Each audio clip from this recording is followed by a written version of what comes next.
네, 북한 문제와 한반도 외교 안보 뉴스를 심층 분석하는 한반도 리뷰 시간입니다. 한국국방연구원 안보전략센터 책임연구위원 이호령 박사 나오셨습니다. 안녕하세요. 네. 북한이 어제 단거리 탄도미사일을 발사를 했고 그 이후에 노광철 국방상 명의 담화를 통해서 더 공세적인 행동을 보여주겠다 이렇게 발표를 했는데 더 공세적인 행동은 뭘까요? 북한이 보면은 그동안에 우리가 SCM이 있다라든지 한미연합훈련이 있다라든지 이러면 이제 주로 담화문을 발표를 하는데 이번에는 이제 국방상이 바로 이어서 이제 담화문을 발표를 하고 거기에 이제 굉장히 워딩을 굉장히 좀 세게 이야기를 했죠. 보다 공세적인 조치를 취하겠다와 관련돼서 보통 이런 담화가 나오고 나서 북한이 보인 행동들을 보면은 추가적인 동일한 종류의 미사일을 발사를 한다라든지 아니면 포사격을 한다라든지 여러 가지 훈련을 한다라든지 이런 조치들이 취해져 왔던 점들을 봤을 때 이와 유사한 또 패턴을 예상해 볼 수 있지 않을까라는 생각이 듭니다. 네, 지난달 당 창건 기념 열병식에서 선보였던 대륙간 탄도미사일 화성 20형의 시험 발사로도 이어질 수 있을까요?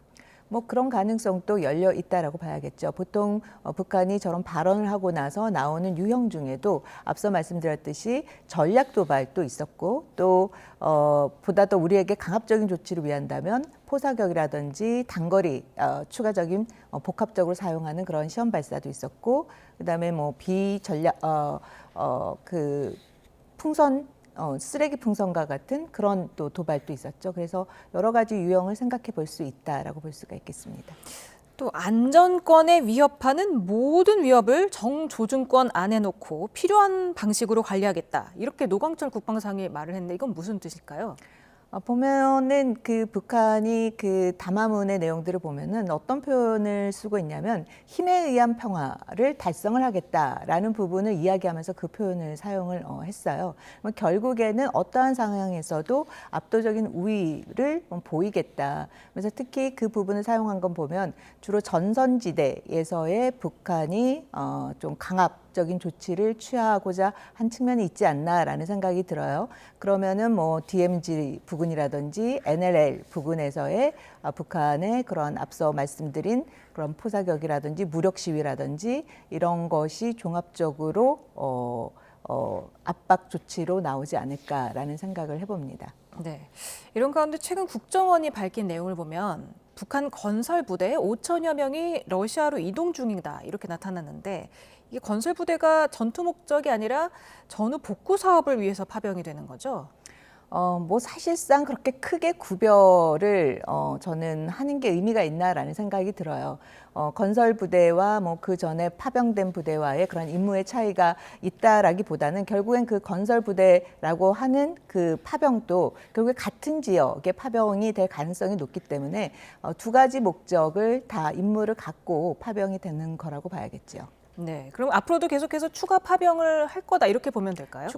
일단은 우크라이나 전쟁이 종식이 언제 될지 모르는 상황이고 또 평화협정이라는 부분이 언제 될지 모르는 상황이기 때문에 그 기간 동안에 계속해서 러시아의 병력이라든지 군사 물자라든지 이런 거를 계속해서 북한이 지원을 해줄 수밖에 없는 그런 상황이기 때문에 그래서 추가적인 파병은 될 거라고 예상이 되는 거죠. 네, 파병을 계속하면서 막대한 외화벌이를 하려는 게 아니냐 이런 의구심이 들기도 하고 또 지난 APEC 기간이었던 지난달 말에는 평양에서 북러 경제공동위원회 회의를 열기도 했는데 이렇게 계속해서 북러가 밀착을 하면서 북미 대화가 좀 요원해지는 거 아니냐 이런 우려의 시선도 있더라고요. 사실상 보면 북한 같은 경우에는 러시아와의 그런 전략적 관계를 공고히 하고 그리고 나서 이제 또 중국과의 그런 관계도 공고히 하면서 3자 간의 관계를 강화시켜 나가는 방향으로 가고 있는 거죠. 결국에는 한반도의 그런 평화라는 문제라든지 안전의 문제와 관련돼서는 남북 간의 문제보다는 탈한반도를 통해서 북중러를 통해서 그 문제를 풀고자 하기 때문에 결국에는 북미 간의 그런 대화는 좀 당분간은 쉽지는 않을 것 같아 보입니다. 네. 그리고 북러가 이렇게 경제 협력에 이어서 군사 협력, 그러니까 최근 군부 차관급 인사가 평양에서 만나서 군 정치기관 간의 협조 문제 이걸 논의했다고요? 보면은 이번에 러시아가 이제 이름은 이제 차관급인데 보면 군사 정찰 군인인 거죠. 보면은 우리와는 다른 그 북한과 러시아에 있는 군 특성 중에 하나가 바로 이제 정치 군사인 거죠. 정치 군사 국장이 처음으로 북한에 오고 북한과 러시아 간의 군사 정치 국장 간의 이러한 그 교류 협력이 있었다라는 거는 무엇을 의미를 하냐 하면 결국에는 북한과 러시아와의 군사적인 전략적인 연대, 특히 사상과에 관련된 연대 부분을 더 강화시켜 나가는 쪽으로 갈 가능성이 높다라고 볼 수가 있겠죠. 네, 추가 파병뿐만 아니라 이게 군사 기술 지원 문제가 논의됐을 가능성도 높아 보이지 않습니까?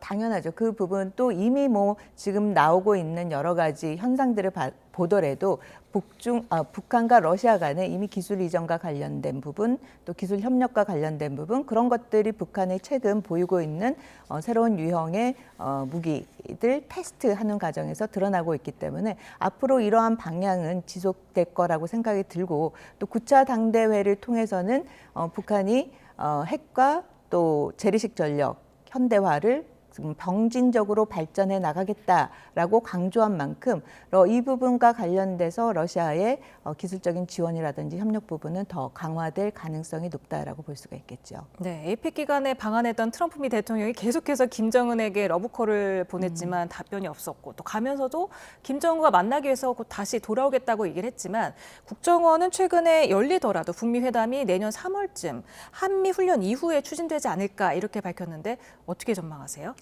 일단 그 시점을 이제 3월이라고 한 거는 결국에는 북한 또 9차 당대회가 끝나고 그리고 그 기간 정도가 되면 한미연합훈련 전후로는 보통 대화보다는 강경기조로 왔던 그런 패턴을 봤을 때 그 이후나 돼야 가능할 거다라는 시점에서 그런 이야기가 나온 것 같은데요. 결국에는 내년 상황에서 북한과 러시아 간의 관계, 그다음에 북한과 중국의 관계, 이런 부분이 어떻게 전개되느냐에 따라서 대화의 국면이 만들어질 수도 있고, 아니면 지금과 같은 기조로 대미 강경 기조로 갈 가능성도 높다라고 보여집니다. 네.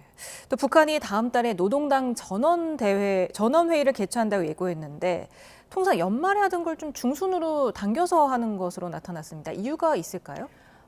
보면은 기본적으로 내년 1월이 9차 당대회, 5년 만에 처음으로 이제 개최하는 9차 당대회가 개최가 되는 해인데, 보통 그러면 연말에 전원회의, 마지막 전원회의를 하고, 그리고 이어서 그 당대회 개최로 이어져야 되는데, 지금 보면 일정이 1월 중순에 전원회의, 8차 당대회의 마지막 전원회의를 개최되는 거를 내년 1월 중순으로 한 거라고 봤을 때는 기본적으로 올해 목표를 달성해야 될 지난 8차 당대회에 제시했던 목표들의 그 성과 부분이 조금 미흡한 게 아닌가라는 생각이 듭니다. 그래서 그런 부분을 내년 1월 중순에 성과로 제시를 하고, 그리고 이어서 9차 당대회를 개최하고자 하는 그런 수순으로 전원회의 일자를 일부 좀 지연을 시킨 배경이 있지 않나라는 생각이 듭니다. 네.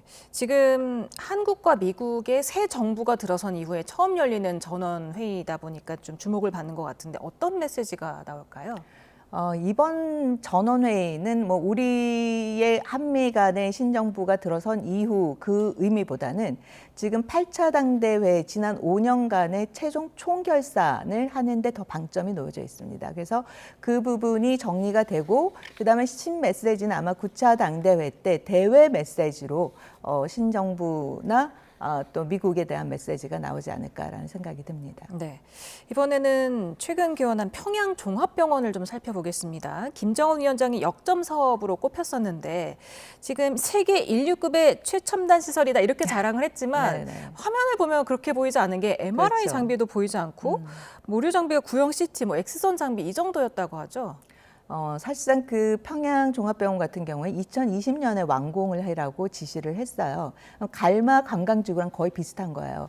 그 목표 달성을 하지 못하다가 이제 올해 계속해서 이제 과업으로 성과로 제시를 하고 있는데, 앞서 말씀드렸듯이 8차 당대회의 그런 성과 위주를 달성하기 위해서 그 앞부분에 갈마 관광지구가 관광 관련돼서 이제 성과를 냈다면 지금은 보건 분야에서의 성과를 내기 위해서 지난 5년 반 만에 지금 외관적으로는 완성을 시키고 거기에 이제 의미를 부여를 하지만 실질적인 내용 구성면에 있어서는 뭐 북한이 대북 제재를 받고 있고 여러 가지 또 내부 경제적인 어려움도 있고 그렇기 때문에 외관만 그냥 멀쩡한 건물로 보여지고 그 안에 의료 장비라든지 이런 부분에서는 굉장히 현대화가 되어 있지 않다라고 볼 수가 있겠죠. 네. 또 최근 열린 한미안보협의회에서 뭐 전자권 전환이라든가 주한미군 재배치 같은 여러 논의가 있었는데 아직 공동성명은 나오지 않았습니다. 관세 협상 같이 발표가 될 것 같은데요. 근데 좀 눈에 띄었던 게 2022년에 11월 발표된 제54차 SCM에 처음 들어갔던 북한의 핵 공격 시 김정은 정권의 종말을 초래할 것이다. 이런 표현이 이번에는 포함되지 않을 것으로 보인다면서요.